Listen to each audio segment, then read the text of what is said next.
पौराणिक काल में ऐसी कई महिलाएं हुई हैं जिन्हें हम आदर्श और उत्तम चरित्र की महिलाएं मानते हैं और उन्हें पूजते हैं। इन सभी में सर्वोत्तम है माता सीता। जैसे भगवान श्री राम को पुरुषों में उत्तम पुरुषोत्तम कहा गया है, उसी तरह माता सीता को महिलाओं में सबसे उत्तम कहा गया है। आइए जानते हैं माता सीता से जुड़े कुछ रोचक और रहस्यमय तथ्य। माता सीता का जन्म। माता सीता मिथिला के राजा जनक की ज्येष्ठ पुत्री थी, इसलिए उन्हें जानकी भी कहा जाता था। वाल्मीकि रामायण के अनुसार एक बार मिथिला में भयंकर अकाल पड़ गया, जिससे राजा जनक बहुत परेशान हो गए। तब इस समस्या से छुटकारा पाने के लिए एक ऋषि ने यज्ञ करने और धरती पर हल चलाने का सुझाव दिया। ऋषि के सुझाव पर राजा ने यज्ञ करवा कर हल से धरती जोतने लगे। तभी उन्हें धरती में एक कलश मिला जिसमें एक कन्या थी। राजा जनक ने उस कन्या को गोद लेकर उसे सीता नाम दिया। क्योंकि जोती हुई भूमि और हल की नोक को सीता कहते हैं, इसलिए राजा जनक ने इस कन्या का नाम सीता रखा और उसे अपनी पुत्री के रूप में अपना लिया। माता सीता जिस दिन प्रकट हुई थी उस दिन वैशाख मास के शुक्ल पक्ष की नवमी तिथि थी, इसलिए प्रतिवर्ष इस दिन सीता नवमी के रूप में मनाया जाता है। माता सीता का शिव धनुष उठाना। बचपन में एक बार खेल खेल में माता सीता ने भगवान शिव का शिव धनुष उठा लिया था। राजा जनक यह देखकर समझ गए कि उनकी पुत्री कोई साधारण कन्या नहीं है, इसलिए उन्होंने यह शर्त रखी थी कि जो शिव धनुष को उठाएगा वही उनकी पुत्री योग्य होगा, वह उसी से वह अपनी पुत्री का विवाह करेंगे। माता सीता का बचपन। बचपन में माता सीता हर चीज़ के बारे में बहुत जिज्ञासु और उत्सुक थी। वह मिथिला के तत्कालीन पुरुष प्रधान समाज में प्रचलित गलत परंपराओं सहित हर चीज़ पर सवाल उठाती थी।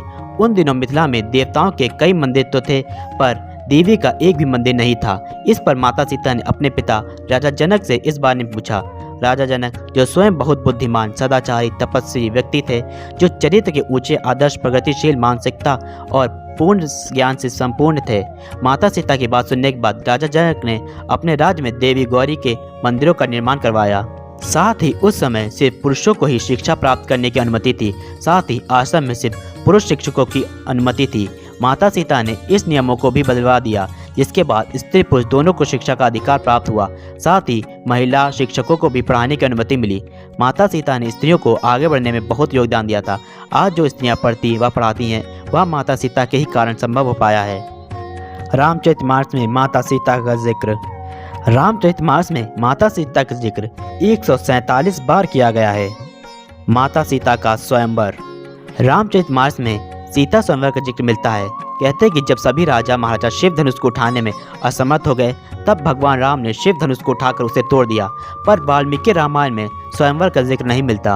वाल्मीकि रामायण के अनुसार ऋषि विश्वामित्र श्री राम और लक्ष्मण को शिव धनुष के दर्शन कराने मिथिला ले गए, जहां भगवान राम ने शिव धनुष को उठा लिया और प्रत्यंचा चढ़ाते समय वह टूट गया। क्योंकि राजा जनक ने यह शर्त रखी थी कि जो शिव धनुष को उठाएगा उसी से वह अपनी पुत्री का विवाह करेंगे, इसलिए उन्होंने माता सीता के विवाह भगवान राम से करवा दिया। माता सीता और प्रभु श्री राम का विवाह। माता सीता और प्रभु श्री राम का विवाह माघ शीर्ष के शुक्ल पक्ष की पंचमी तिथि को हुआ था। विवाह के समय माता सीता की आयु 6 वर्ष थी, वहीं प्रभु राम की आयु 14 वर्ष थी। विवाह के 12 वर्ष तक माता सीता भगवान राम के साथ अयोध्या में रही थी।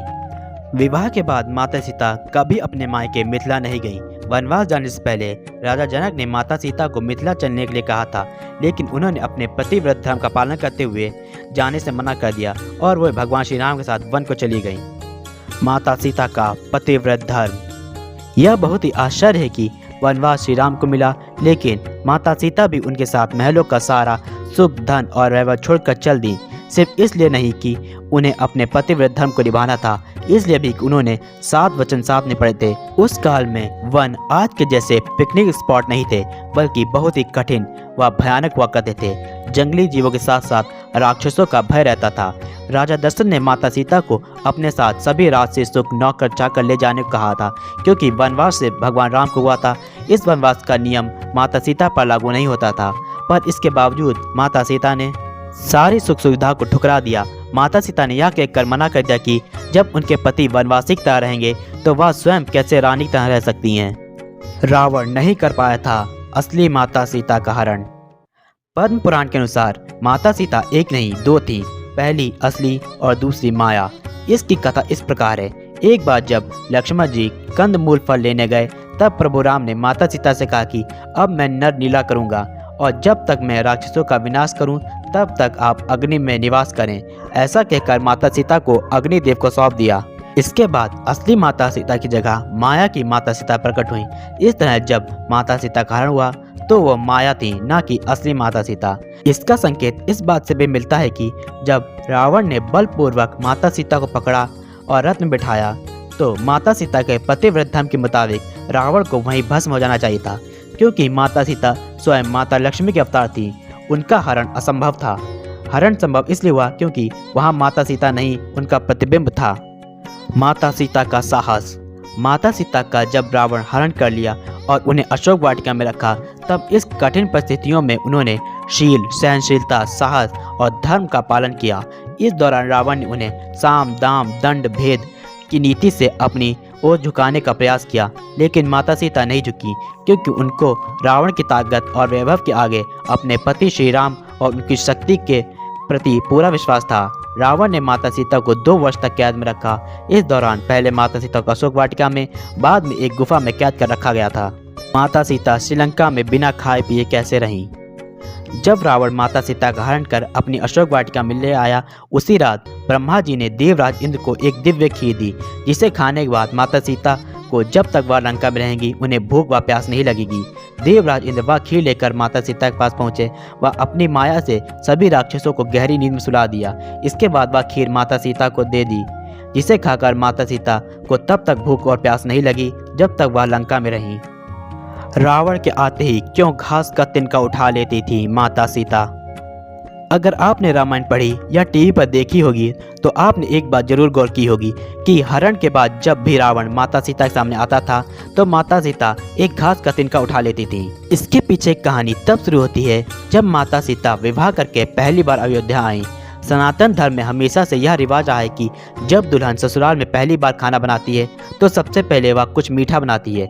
माता सीता ने भी इसी रिवाज चलते मीठे में खीर बनाई। सभी लोग बैठकर खीर खाने ही वाले थे कि बहुत जोर से हवा का एक झोंका आया और राजा दशरथ की खीर में एक तिनका गिर गया। माता सीता तिनके को देख तो पा रही थी, पर समझ नहीं पा रही थी कि कैसे तिनके को बाहर फेंकें। तब माता सीता ने उस तिनके को ऐसे देखा कि वह तिनका जलकर भस्म हो गया। माता सीता को ऐसा करते हुए कोई नहीं देख पाया, लेकिन राजा दशरथ ने यह सारा चमत्कार देख लिया था, पर उन्होंने किसी को कुछ नहीं बताया। बाद में माता सीता को अपने कक्ष में बुलाकर कहा, मैंने जो आज चमत्कार देखा उसे निश्चित रूप से जगत जननी ही कर सकती है। आप कोई सामान्य महिला नहीं है, लेकिन मेरा आपसे अनुरोध है कि आप अपने दुश्मन को भी कभी इस नज़र से ना देखें। राजा दशरथ को दिए इसी वचन के कारण माता सीता कभी रावण को सीधी नजरों से नहीं देखती थी। वह इस वचन को याद रखें, इसलिए वह हमेशा तिनका उठा लेती थी। माता सीता चाहती तो रावण को भस्म कर देती, पर इससे ब्रह्मदेव का वरदान भी खंडित हो जाता, जिसके अनुसार रावण का वध भगवान राम के हाथों होना लिखा था। माता सीता की अग्नि परीक्षा का सच।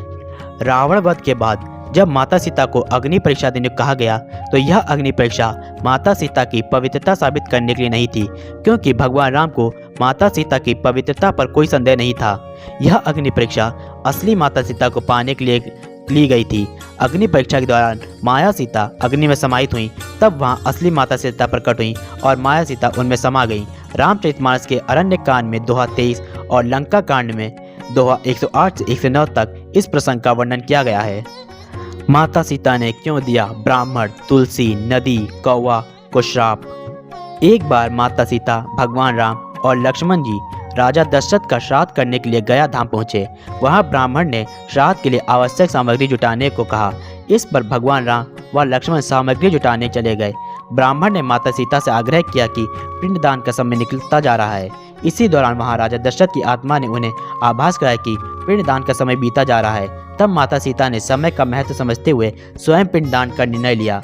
उन्होंने फल्गु नदी के साथ साथ वट वृक्ष, कौवा, तुलसी, ब्राह्मण व गाय को साक्षी मानकर स्वर्गीय राजा दशरथ का पिंडदान विधि विधान के साथ किया। इस प्रक्रिया के उपरांत जैसे ही उन्होंने हाथ जोड़कर प्रार्थना की तो राजा दशरथ ने माता सीता का पिंडदान स्वीकार कर लिया। माता सीता इससे बहुत प्रसन्न हुई। जब भगवान राम और लक्ष्मण जी वहां वापस लौटे तब माता सीता ने सारी बात उन्हें बताई। प्रभु राम को विश्वास नहीं हुआ कि सामग्री और पुत्र के बिना पिंडदान कैसे स्वीकार हो सकता है। इसके बाद माता सीता ने कहा कि वहां उपस्थित फल्गु नदी, तुलसी, कौवा, गाय और वट वृक्ष इसके साक्षी हैं। जब भगवान राम ने पूछा तो वट वृक्ष को छोड़कर सभी इस बात से मुकर गए। सिर्फ वट वृक्ष ने सच बोला। इसके बाद माता सीता ने क्रोध में शाप देते हुए कहा कि फल्गु नदी सिर्फ नाम की नदी रहेगी, उसमें पानी नहीं होगा। गाय को श्राप दिया कि पूजनीय होकर भी वह सिर्फ पिछले हिस्से की पूजा की जाएगी और खाने के लिए दर दर भटकना पड़ेगा। ब्राह्मण को श्राप देते हुए कहा कि वह कभी संतुष्ट नहीं होगा, उसकी दरिद्रता हमेशा बनी रहेगी। तुलसी को श्राप देते हुए कहा कि गया की भूमि पर वह कभी नहीं उगेंगी और कौवा को श्राप दिया कि वह हमेशा लड़ झगड़ कर ही खाना खाएगा। साथ ही सत्य बोलने के कारण वट वृक्ष को वरदान दिया कि उसे लंबी आयु प्राप्त होगी, वह दूसरों को छाया देगा। पतिव्रता स्त्री उसका स्मरण करके अपने पति की दीर्घायु की कामना करेगी। इसी श्राप के कारण फल्गु नदी आज सूखी पड़ी है। गाय के पिछले हिस्से की पूजा होती है और उसे खाने के लिए दर दर भटकना पड़ता है। ब्राह्मण कभी संतुष्ट नहीं होता, गया में कभी तुलसी नहीं उगती और कौवा हमेशा आपस में लड़ झगड़ कर ही खाना खाता है। माता सीता ने किया था सहस्त्र रावण का वध। आपको यह तो पता होगा कि रावण का वध प्रभु श्री राम ने किया था, पर क्या आप जानते हैं रावण के बाद रावण की माता ने प्रतिशोध लेने के लिए सहस्त्र रावण को उत्पन्न किया था। इस रावण को 1000 हाथ व 1000 सिर थे, जिस कारण इसका नाम सहस्त्र रावण रखा गया था। यह इतना शक्तिशाली था कि इसने भगवान राम समेत पूरी सेना को अचेत कर दिया था। जब प्रभु राम अचेत हुए तब क्रोध में आकर माता सीता ने असिता यानी काली बन गई और उन्होंने सहस्त्र रावण का वध किया। इस कथा का वर्णन अद्भुत रामायण में किया गया है। माता सीता ने किया कुंभकर्ण के पुत्र का वध। एक दिन श्री राम अपने परिवार के साथ बैठे थे, तभी वहाँ विभीषण अपनी पत्नी और मंत्रियों के साथ आए और प्रभु राम से सहायता मांगी। प्रभु राम ने परेशानी का कारण पूछा, तब विभीषण ने बताया कि कुंभकर्ण का पुत्र मूलकासुर, जिसे कुंभकर्ण ने वनों में छोड़ दिया था क्योंकि उसका जन्म मूल नक्षत्रों में हुआ था, वह अपने पिता कुंभकर्ण की हत्या का प्रतिशोध लेने आ रहा है। उसने यह प्रण लिया है कि वह सबसे पहले मेरा फिर आपका वध करेगा। तब प्रभु श्री राम अपनी सेना लेकर लंका पहुंचे और उनका मूलकासुर से भीषण युद्ध हुआ। दोनों में 7 दिनों तक युद्ध होता रहा पर कोई परिणाम नहीं निकला। तब वहाँ ब्रह्मा जी प्रकट हुए और प्रभु राम से बोले कि मूलकासुर का वध सिर्फ एक स्त्री के हाथों हो सकता है। एक दिन ऋषियों के सामने मूलकासुर सीता को चंडी कह दिया, जिस पर क्रोध में आकर एक ऋषि ने उसे श्राप दिया कि जिस देवी सीता को तू चंडी कह रहा है उसी के हाथों तेरी मृत्यु होगी। इस पर प्रभु राम ने हनुमान जी को सीता जी को लाने भेजा। हनुमान जी विमान से माता सीता को वहां ले आए। इसके बाद माता सीता ने मूलकासुर का वध किया। माता सीता के पुत्र। माता सीता के 2 पुत्र थे जिनका नाम लव और कुश था। भगवान राम ने नहीं किया था माता सीता का परित्याग। ज़्यादातर लोग यही समझते हैं कि भगवान राम ने प्रजा के कहने पर माता सीता का त्याग कर दिया था, जिसके बाद उन्हें वनवास लेना पड़ा, पर यह सत्य नहीं है।